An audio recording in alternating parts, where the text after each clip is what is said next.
కిషోర్ తోపాటి గారు మనం కంటిన్యూ చేద్దాం డిబేట్. సో వ్యూవర్స్, మీరు కూడా వీలైతే ఈ వీడియోని మీ మిత్రులకు షేర్ చేయండి. ఎందుకంటే యూపీ మీద ఫోకస్ చేసింది బీజేపీ, కేంద్రం పెద్దలు ఫోకస్ చేశారు. అక్కడ ఎందుకు ఓట్ షేర్ తగ్గింది, సీట్ షేర్ తగ్గింది అనే విషయంలో కొంత ట్రబుల్ షూట్ మొదలుపెట్టినట్లుగా తెలుస్తోంది. అందులో మొదటి భాగంగా అక్కడి నుంచి రిపోర్ట్స్ తీసుకుంటున్నట్లుగా తెలుస్తోంది. ఆ రిపోర్ట్స్లో భాగంగా కొందరు పెద్దల్ని ఢిల్లీకి రమ్మనడం, అక్కడ మాట్లాడడం ఇదంతా జరిగింది.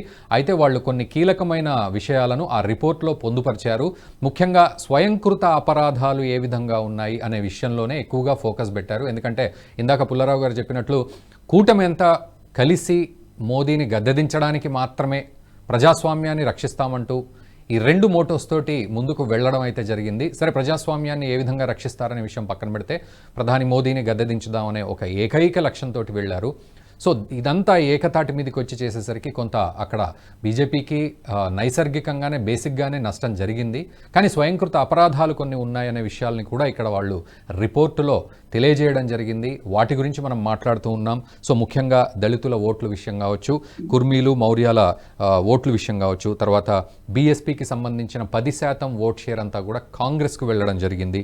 తర్వాత అడ్మినిస్ట్రేషన్ కూడా ఎక్కువగా పార్టీ కన్నా ప్రభుత్వం కన్నా ఆధిపత్యం చెలాయించే పనిలో అడ్మినిస్ట్రేషన్ అడుగులు ముందుకు వేసింది అని ఇక్కడ అర్థమవుతోంది.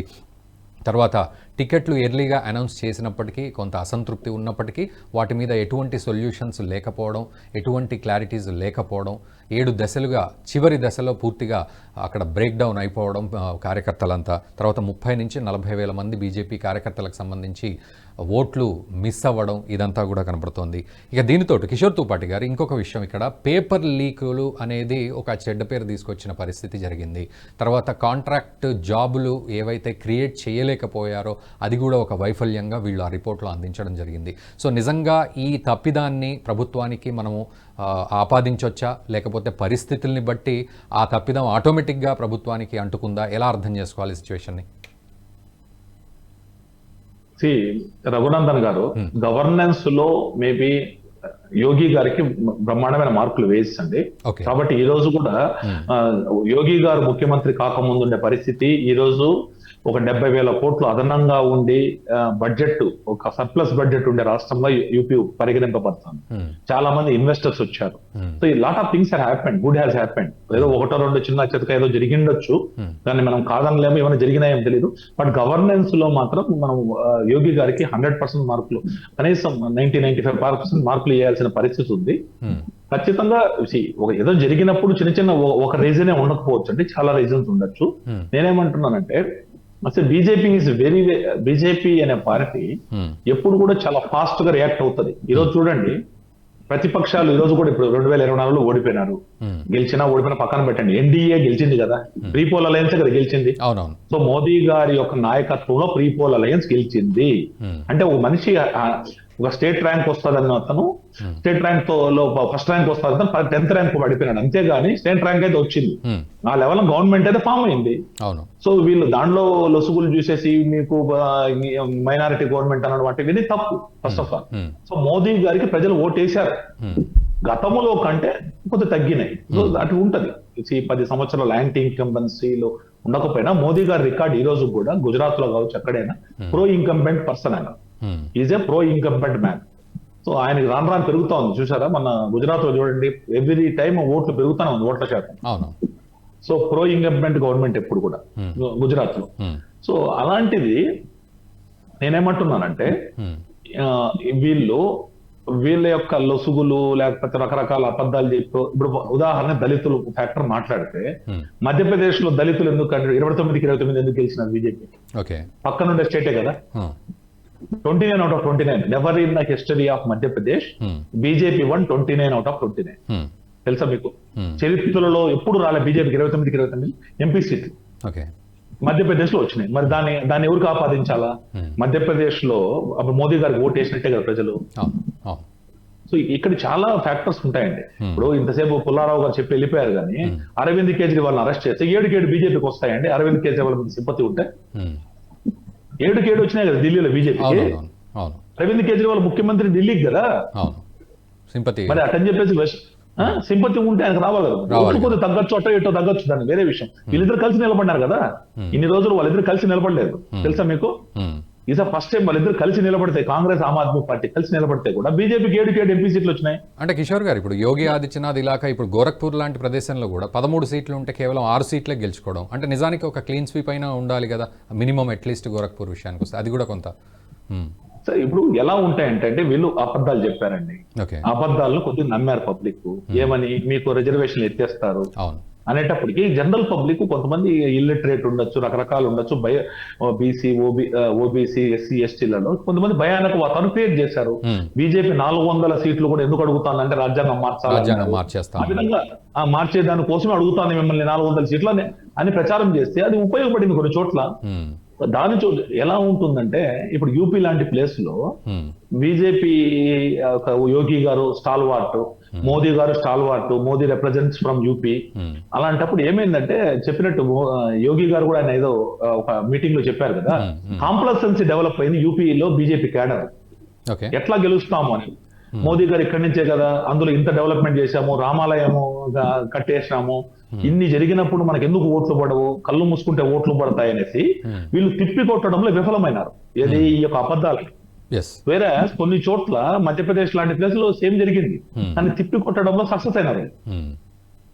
29కి 29 వచ్చినాయంటే కరెక్టే కదా. యూపీలో ఎందుకు జరగలేదంటే వీళ్ళు కాంప్లసెన్సీ మూడ్లోకి వెళ్ళారు.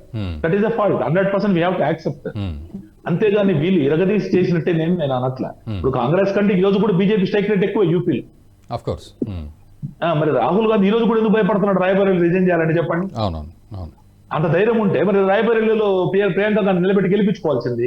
25 years నుంచి రాయబరేలీ ఆమెగా చూస్తుంది, సోనియా గాంధీ చూడట్లే కదా. సో వీళ్ళు చెప్పిన అబద్ధాలు ఆ టైం క్లిక్ అయినాయి. సరే నేనేమంటున్నానంటే రఘునందన్ గారు, మన ప్రేక్షకులందరికీ కూడా దృష్టిలో పెట్టుకొని, సరే బీజేపీ పాలిత రాష్ట్రాలు 16, 10, 12 ఉన్నాయి, ప్లస్ ఎన్డీఏ పాలిత రాష్ట్రాలు 16, 17 ఉన్నాయి అనుకున్నాం. కాంగ్రెస్ పాలిత రాష్ట్రాలు 3 ఉన్నాయి కదా. కాంగ్రెస్ పాలిత రాష్ట్రాల్లో కాంగ్రెస్ రిజల్ట్స్ ఎందుకు రాలేదు చెప్పండి. మరి వాళ్ళు సంపలు చంకలు గుద్దుకోవాల్సిన అవసరం ఏందని అడుగుతున్నా. వాళ్ళు ఇంకా గెలిచినట్టే, అంటే 99కే పార్టీలు చేసుకుంటున్నారు. 3 రాష్ట్రాల్లో కాంగ్రెస్ పార్టీ రూలింగ్ లో ఉంది. బీజేపీ ఇన్ని చోట్ల ఉన్నా కూడా బీజేపీ ఇంత వర్స్ట్ పర్ఫార్మెన్స్ కి ఎక్కడికి పోలేదండి. ఇప్పుడు ఉదాహరణకు రాజస్థాన్ ఎత్తుకోండి, 25లో 14 బీజేపీకే వచ్చినాయి, అంటే మోర్ దాన్ 50%. ఓకే, అంటే కిషోర్ గారు మీరు అన్న ప్రకారమే ఆలోచిస్తే రేపు రాబోయే రోజుల్లో బైపోల్స్ ఉన్నాయి, 10 చోట్ల బైపోల్స్ ఉన్నాయి. సో అక్కడైనా పర్ఫార్మెన్స్ని మళ్ళీ ట్రబుల్ షూట్ చేసుకొని పర్ఫార్మెన్స్ని పెంచుకోవాల్సిన పరిస్థితి ఉంది కదా. 100% చేస్తాయండి. బీజేపీ చెప్తున్నా నిరంతర ఎలక్షన్ మిషనరీ పనిచేస్తా ఉంటది. మీరు చెప్పండి, ఇప్పుడు 3 స్టేట్లలో ఎలక్షన్స్ ఉన్నాయి, 3 కాశ్మీర్ లో కూడా పెడతారు అనుకుంటా. 4 స్టేట్లలో ఆల్మోస్ట్ ఎలక్షన్స్ ఉన్నాయి. ఈ 4 స్టేట్లకు ఆల్రెడీ బీజేపీ ఇన్ఛార్జీలు పెట్టి పంపించేసింది ఎలక్షన్స్ లోకి. వీళ్ళు ఎవడైనా చేశాడా? ఏ పొలిటికల్ పార్టీ? కాంగ్రెస్ ఉంది, కాంగ్రెస్ ఇన్ఛార్జ్ ఎవరు ఇప్పుడు హర్యానాకి ఎలక్షన్స్ కి చెప్పండి. కాంగ్రెస్ మేము రూలింగ్ లోకి రావాలని కోరుకుంటుంది కదా. హర్యానా అసెంబ్లీలో are they already announced anything? Haryana elections ఎవరైనా అనౌన్స్ చేశారా? మహారాష్ట్రకి ఎవరైనా అనౌన్స్ చేశారా? ప్రభారెడ్డి బీజేపీ ఆల్రెడీ అనౌన్స్ చేసేసింది. మహారాష్ట్రకి మన ఏం పేరు యాదవ్, భూపేంద్ర యాదవ్ అనౌన్స్ చేసింది. హర్యానాకు వచ్చేసి ధర్మేంద్ర ప్రధాన్ అనౌన్స్ చేసింది. నెక్స్ట్ వచ్చేసి కిషన్ రెడ్డి గారిని మన కాశ్మీర్ కి అనౌన్స్ చేశారు. జార్ఖండ్ కు వచ్చి శివరాజ్ సింగ్ చౌహాన్ చేశారు. బీజేపీ ఆల్రెడీ దట్ మోడ్ కదా. వీళ్ళు మాట్లాడుకుంటే వీళ్ళు రివ్యూలు చేసుకుంటా బతుకుతారు. రివ్యూలు కాదు, వీళ్ళు ఆనందాల్లో ఉన్నారుగా. మోదీ గారు చెప్పినట్టు 99 out of 543 వచ్చినా they are feeling that they have won the game. BJP 240 సీట్లు వచ్చిన 543కి వీళ్ళు ఇదిగా లేదు. సో నేనేమంటున్నానంటే already BJP is corrective measures already తీసుకునేసింది. BJP is working on that. మనకు రియాలిటీలో కనపడుతుంది రఘునందన్ గారు. వీళ్ళు ఎక్కడ చేసినారు చెప్పండి చూద్దాం. వీళ్ళు ఇంకా పార్టీ మోడ్ లో ఉన్నారు. బీజేపీ ఆల్రెడీ యాక్టివిటీ స్టార్ట్ అయింది. మీరు చెప్పండి, నిన్న మొన్న ఇండోర్ లో 3 రోజుల ముందు ఒక సింగిల్ డే 11-12 లక్షల మొక్కలు నాటారు తెలుసా, which is a record by it self. BJP is already working on that. Okay, so ఒకసారి వంశతిలక్ గారు ఒకసారి సెట్ అయిందా అక్కడ? ఓకే, వంశతిలక్ గారు ఇంకా డిస్టర్బ్ అవుతూనే ఉంది అక్కడ signal. Will continue with Kishore Tupati garu. So Kishore Tupati గారు, మీరు అన్నట్లు ఈ మిగతా రాష్ట్రాలకు కూడా ఇన్ఛార్జ్లను పంపించడం, యుద్ధ ప్రాతిపదికన అక్కడ స్ట్రాటజీస్ రచించడం, ఇదంతా ఓకే. సో మళ్ళీ when it comes to UP, ఈ 10 సెగ్మెంట్లలో బైపోల్స్కి సంబంధించి కానీ రేపు 2027 అసెంబ్లీ ఎన్నికలకు సంబంధించి కానీ మరి ఎటువంటి ఛాలెంజెస్ ఉంటాయి? సో వీటన్నిటిని కూడా ట్రబుల్ షూట్ చేస్తూ వెళ్తూ ఉంటే ఇంకా ఎలాంటి ఛాలెంజెస్ని కూడా ఇక్కడ ఫేస్ చేయాల్సిన పరిస్థితులు ఉన్నాయి ఇంకా మీ దృష్టిలో? సార్ ఇప్పుడు బై ఎలక్షన్స్ ఇట్ సెల్ఫ్ ఇది ఒక విపరీత పరిస్థితుల్లో వస్తాయి ఎలక్షన్స్. ఓకే, మీకు ఇంకో క్లాసిక్ ఎగ్జాంపుల్ చెప్పమంటారా? ఇప్పుడు మీరే అన్నారు 2027 ఎలక్షన్స్ కు బీజేపీ ఏ విధంగా ప్రిపరేషన్స్ అని అన్నారు. ఏది ఉత్తరప్రదేశ్ గురించి మాట్లాడారు. ఇప్పుడు 2027లో ఇప్పుడు ఉదాహరణకి అఖిలేష్ యాదవ్ యొక్క టార్గెట్ ఏముంటదండి? నెక్స్ట్ అఖిలేష్ యాదవ్ ఒక ఆస్పిరేషన్ ఏముంటది? ఆయన ముఖ్యమంత్రి కావాలన్నా లేకపోతే ప్రధానమంత్రి అవుతాడా? మీరు చెప్పండి, జనరల్ మాట మీరు చెప్పండి. Akhilesh Yadav aspiration prime minister అయ్యేదానికి అవకాశం ఉంది ఆయనకి? నో ఛాన్స్ అండి. సో ఆయన ఏం కావాలా? ముఖ్యమంత్రి become the next CM of UP. 2027 elections లో యూపీలో ఉంటే మరి ఈ రోజు ఎందుకు ఆయన అసెంబ్లీ రిజైన్ చేసి పార్లమెంట్ కి ఎందుకు వచ్చినాడండి?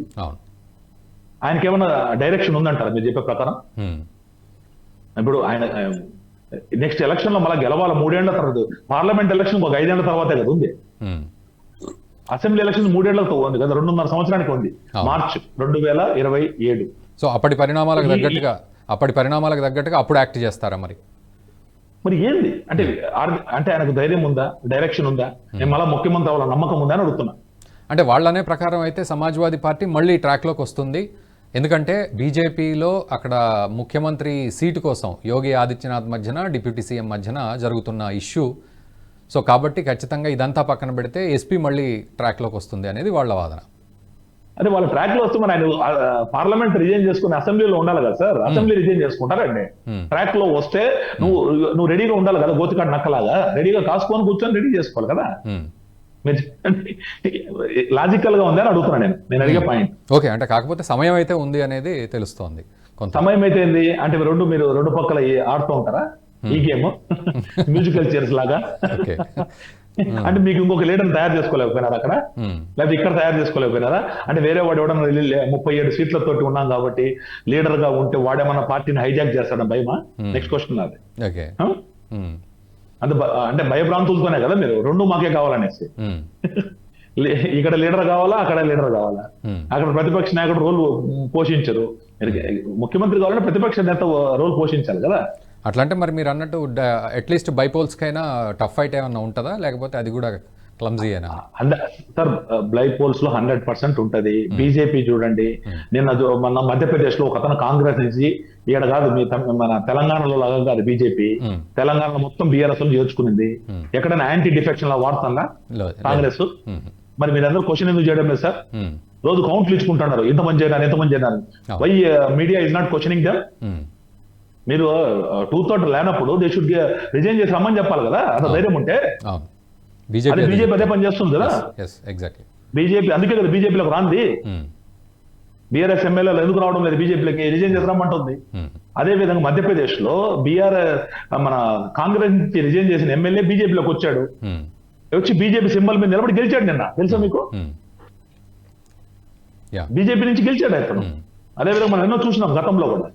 వీళ్ళు మాత్రం మాట్లాడితే వీళ్ళు మళ్ళీ నీతులు చెప్తారు. వీళ్ళకి అంత దమ్ము ఉంటే రేవంత్ రెడ్డి గారు అంత అసర్టివ్ అయితే అందరు రిజైన్ చేసి రమ్మని చెప్పండి. అవునా కదండి? Why media is also not questioning? అవును, ఇదివరకు కూడా ఒక సందర్భంలో రేవంత్ రెడ్డి అన్నారు అటు అక్కడ వాలిన కాకి ఇటు వాలదు అని చెప్పి. బట్ స్టిల్ అందరినీ చేర్చుకుంటున్నారు. అందుకు అదండి వాళ్ళ డిక్లరేషన్ ఏముందండి, వాళ్ళ మేనిఫెస్టోలో ఏం రాసినా చెప్పండి. అందరు రిజైన్ చేసి రావాలని నిన్న అడిగినారు కాంగ్రెస్ వాళ్ళు. అవును అవును. మరి why they are not following that instructions? Right. But ధైర్యం ఉందంటారా? బట్ ఓవరాల్ గా ప్రజలకి ఈ విషయం అర్థం అవ్వాల్సిన పరిస్థితి కూడా ఉంటుంది. మీరు అన్నట్లుగా కొంత ఇంటర్నల్ గా వాళ్ళకు ఏ విధంగా ఉన్నా, బట్ ప్రజలకి డైరెక్ట్ మెసేజ్ అయితే వెళ్ళాలి. సో నిజాయితీగా ఉన్నాం, పరిపాలన కూడా కరెక్ట్ గా ఉంది అనేది. బట్ ఎక్కడైనా ఖచ్చితంగా కలిసి నేను అదే చెప్తున్నాను. అందరు మీడియా కానీ, బీజేపీ నాయకులు కానీ, అందరు బీజేపీ అనుబంధ సంస్థలు కావచ్చు, ఇంకొకరు కావచ్చు, మోదీ గారి అభిమానులు కావచ్చు, తీసుకొని వెళ్ళాలి. What is the difference between BJP and others అనేసి. అప్పుడే కదా తెలిసేది. వీళ్ళేమో చెప్పేది ఒకవేళ అదే కానీ బీజేపీ చేసింటే మొత్తం అమ్మేసి ఉంటారు మార్కెట్ లో కదంటారా? ఇదే పని చేస్తే ఈ 10 మంది ఎమ్మెల్యేలుగా బీజేపీలోకి వచ్చి డప్పు ఉంటారా తెలంగాణలో కాంగ్రెస్ వాళ్ళు? గగ్గోలు మీడియా, కాంగ్రెస్ అనుకూల మీడియా వచ్చి గగ్గోలు పెట్టింటదా లేదా? అవును అవును ఈరోజు వాళ్ళ అనుకూల మీడియా రోజుకు ఒక కౌంట్ వేస్తుంది, 6 మంది, 7 మంది, 8 మంది, 9 మంది, 12 మంది అని. They are suppose to come 26 people కదా, 13 లో 26 వస్తే కదా లెక్క. అవును మరి ఆయన వచ్చి కంటెస్ట్ కూడా చేసేసినాడు జాయిన్ అయిపోయి, ఎవరు దానం నాగేంద్ర అయితే.